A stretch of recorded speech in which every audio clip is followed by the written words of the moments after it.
It was a cold evening in the city, the kind of evening where shopkeepers pulled their shutters down early and passersby wrapped their coats tighter against the wind. In the corner of a busy square sat a little girl, no older than 12, her clothes worn thin, her shoes barely holding together. She clutched a cardboard sign, hand scribbled with shaky letters. "Can I play for food?" Most people didn't stop. Some glanced quickly and hurried away. Others shook their heads, as if her very presence was an inconvenience.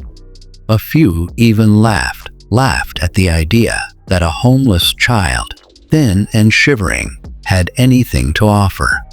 But what they didn't know, what none of them could have imagined, was that hidden in that fragile frame was a gift so rare, so breathtaking, that it could silence the very streets around her. Because this wasn't just a hungry child with a cardboard sign. This was a prodigy, a soul born with music in her fingertips, a child who could make an old piano sing in ways the world had forgotten. Tonight, her story unfolds. A story of cruelty and kindness, of judgment and revelation. A story that asks us to look closer, not just at her, but at ourselves. So stay with me until the very end, because what happens next may change the way you see the world. And before we begin, tell me in the comments, where are you watching from? Which country? Which city? I'd love to know where this story reaches hearts tonight. And if you believe that every soul deserves dignity, then subscribe, because together we are keeping these stories alive. Her name was Emily. She had just turned 12, though if you looked at her, you might have guessed younger.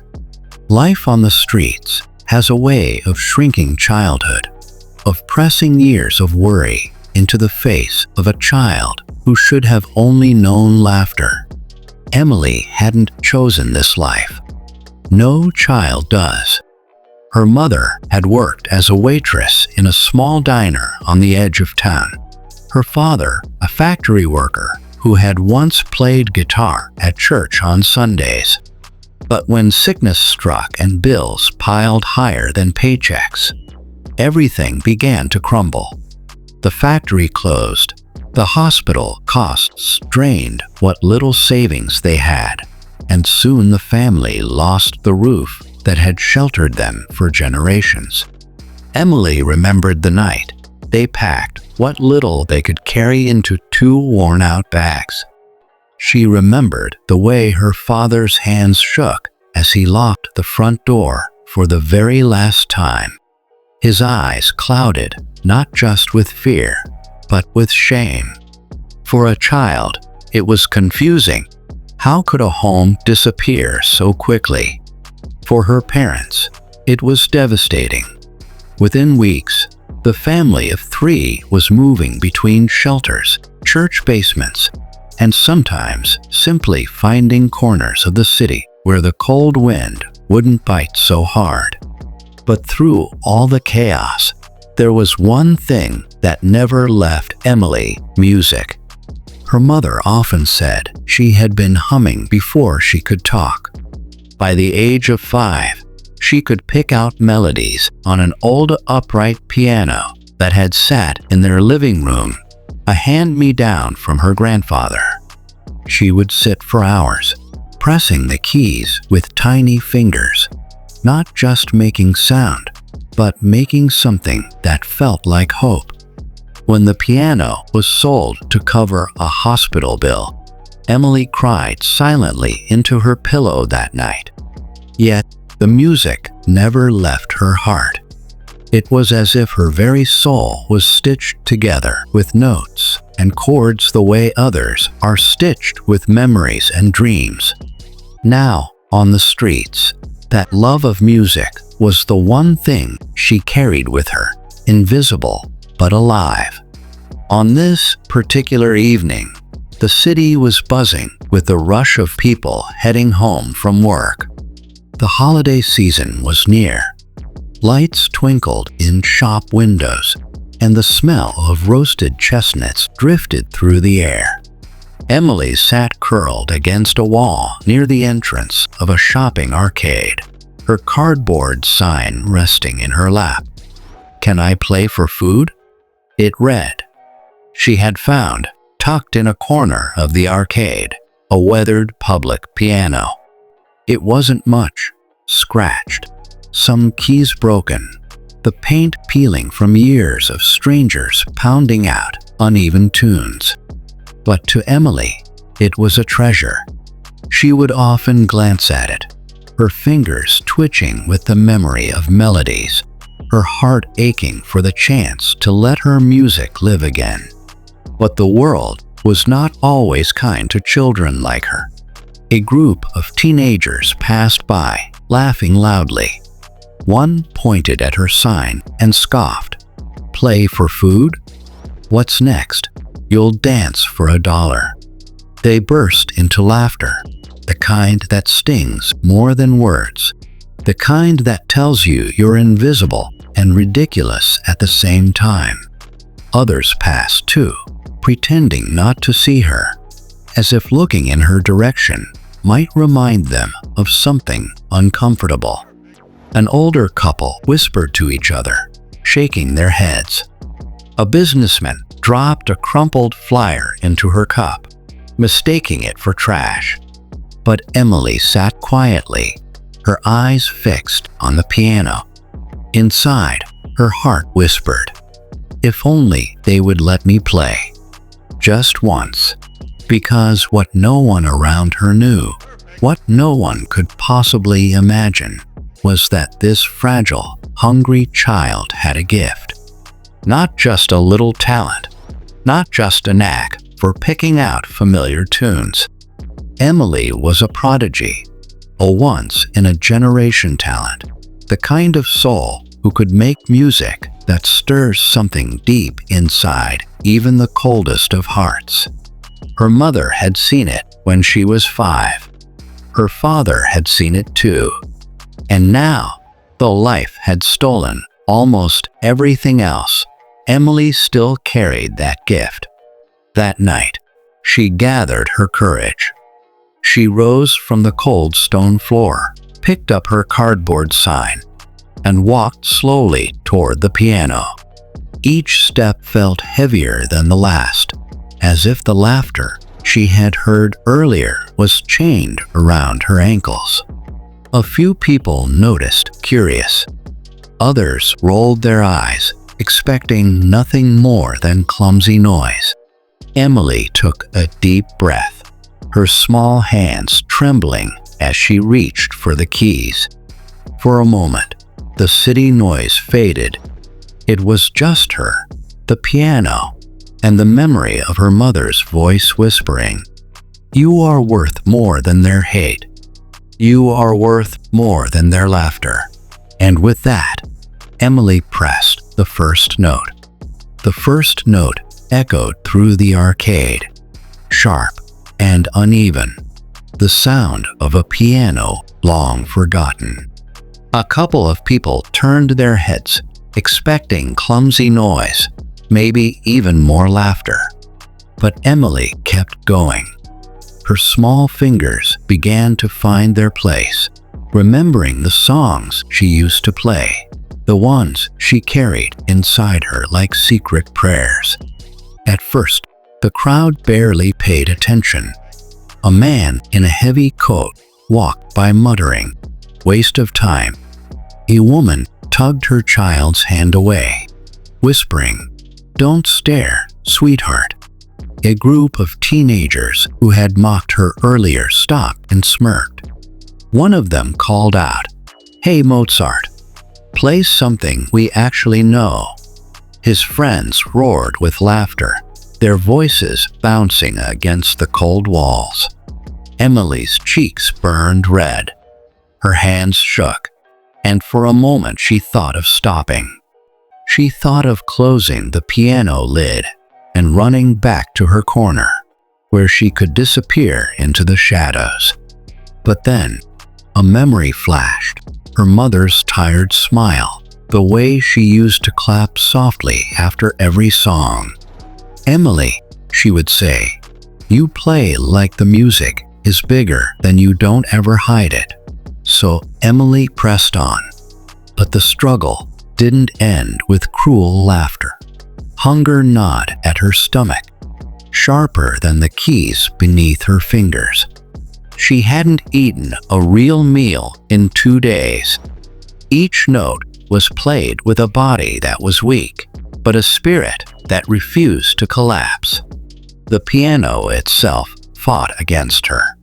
Some keys were broken, the pedals stiff. Yet somehow, she found ways around it, weaving melodies in between the brokenness, filling the gaps with creativity only a true musician could muster. Still, the world around her seemed deaf. Coins did not clink into her cup. No food appeared. The laughter and whispers were louder than the music. A businessman stopped, not out of admiration, but annoyance. "You're blocking the way," he snapped, dropping a few small coins in her cup as if to pay her to stop. Emily nodded politely, but the sting remained. To him, her music was nothing but noise. What cut deepest, however, were the parents who pulled their children away. Small eyes looked at her with curiosity, even kindness, but grown hands dragged them off, as if Emily were dangerous, as if music from a hungry child might somehow stain them. And yet, she did not stop. For hours, she played. Through hunger, through ridicule, through the cold that stiffened her fingers. She played not because they asked, but because she had to. Because every note was a reminder that she was still alive, still human, still worthy of being heard. By the time the evening grew darker, her voice inside began to tremble. "Maybe they're right," she thought. "Maybe I don't belong here. Maybe I don't belong anywhere." Her cup sat nearly empty. Her stomach ached. The laughter still echoed in her ears. But somewhere deep inside, that same whisper returned, the one she had carried from her mother. "You are worth more than their laughter. You are worth more than their hate." And so, though the struggle left her weaker, though the cruelty of the world pressed harder, Emily lifted her head. She kept playing, because sometimes survival isn't found in bread alone. Sometimes it's found in the courage to keep creating, even when the world refuses to listen. The night air grew colder, and Emily's hands felt heavier with every note. She was ready to stop, to curl back into her corner with an empty cup and a heavier heart, when something unexpected happened. Among the crowd, a man in his 60s had been standing quietly, listening. He wasn't dressed like the businessman who brushed past her. His coat was old, but well kept. His eyes tired, but kind. And unlike the others, he didn't hurry away. He simply stood still, his gaze fixed not on the sign in her lap, but on her hands. When Emily finished the piece, her head bowed in exhaustion, the man stepped closer. He didn't laugh. He didn't toss a coin carelessly. Instead, in a voice soft but certain, he asked, "Where did you learn to play like that?" Emily froze. No one had ever asked her that. Not here. Not since the piano was sold. Not since life had turned her world upside down. For a moment, she couldn't speak. The man smiled gently, as if he could feel the weight of her silence. "You don't just play notes," he said. "You tell stories with your hands. That's not something you can fake." A few people nearby paused, curious now, leaning in to see what the old man had seen. The same teenagers who had laughed earlier grew quieter, their smirks fading as they realized something was different. Emily whispered, almost afraid to say it aloud, "I used to have a piano at home. My mom taught me the basics. After that, I just listened. I just played what I felt." The man's eyes widened, but not in disbelief, in recognition. "Child," he murmured, "that's called a gift. And it's rare." For the first time in a long time, Emily felt seen, not as a homeless girl, not as a burden, but as someone who carried something extraordinary inside her.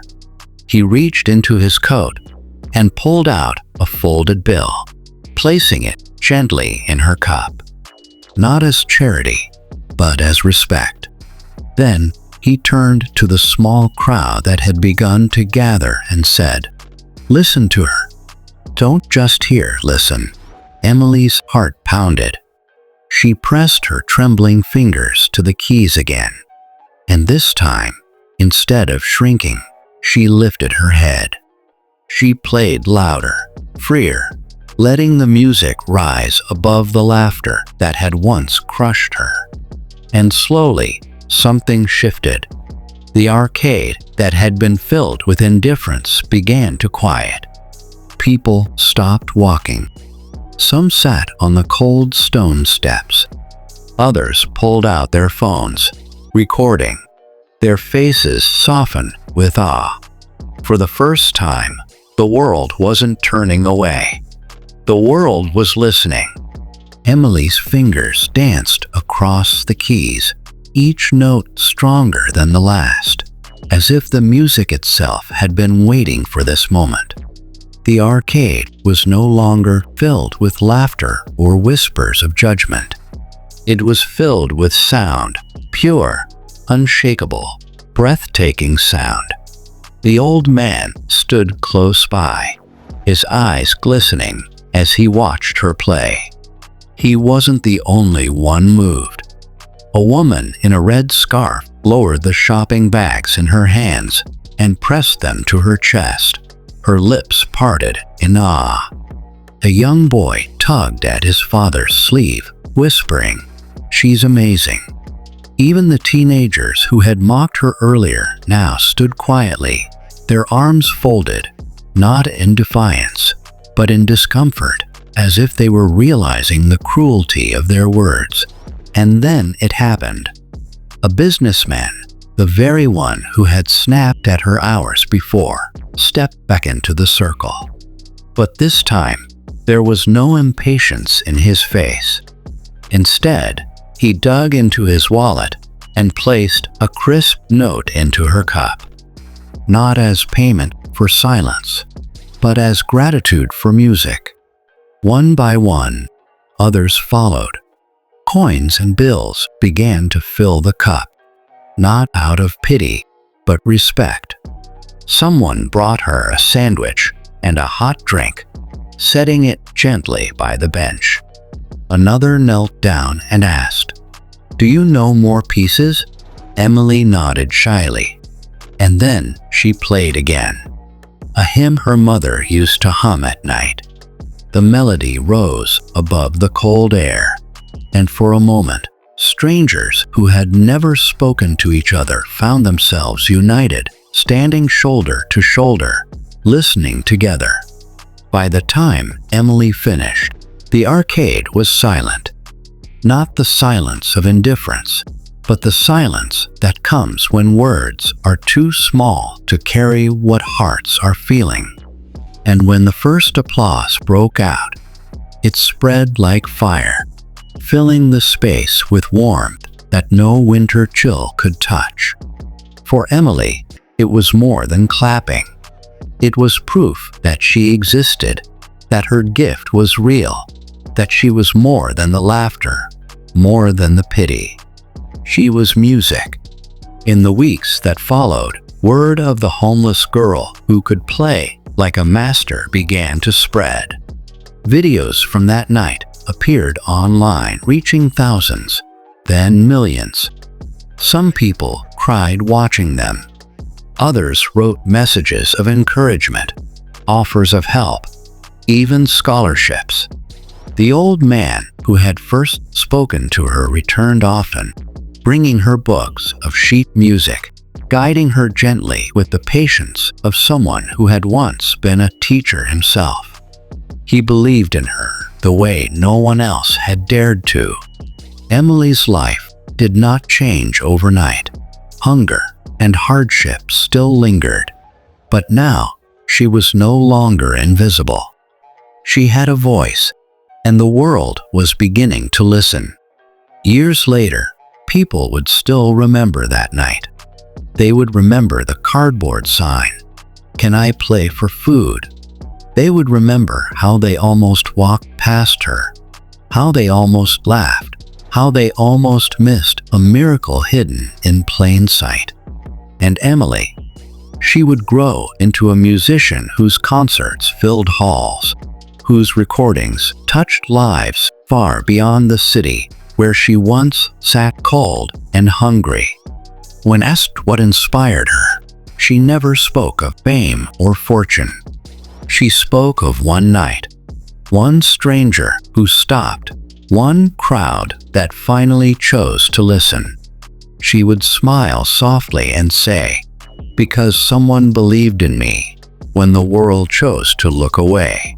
This story is not just about a girl and a piano.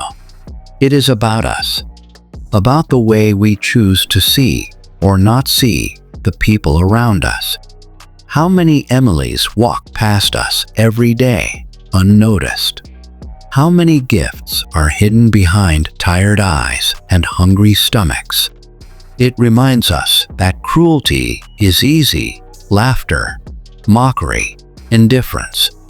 But kindness, real kindness, has the power to change a life. Sometimes even the smallest act, a word, a smile, a moment of listening, can become the turning point in someone's story. And it asks us a question. When we see someone struggling, will we turn away? Or will we listen? Will we believe? Will we give them the chance to be more than their suffering? If this story touched your heart, let it not end here. Share it. Leave a comment below telling me where in the world you are watching from, which city, which country. Because stories like Emily's aren't just hers. They belong to all of us, reminding us of the humanity we share.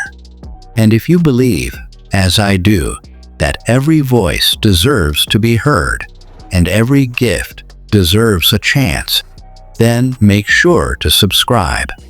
Together, we can keep telling stories that bring light into the darkest corners, that remind us all of the power of compassion and the music that lives inside every human soul. Because sometimes, one story, one song, one act of kindness can change everything.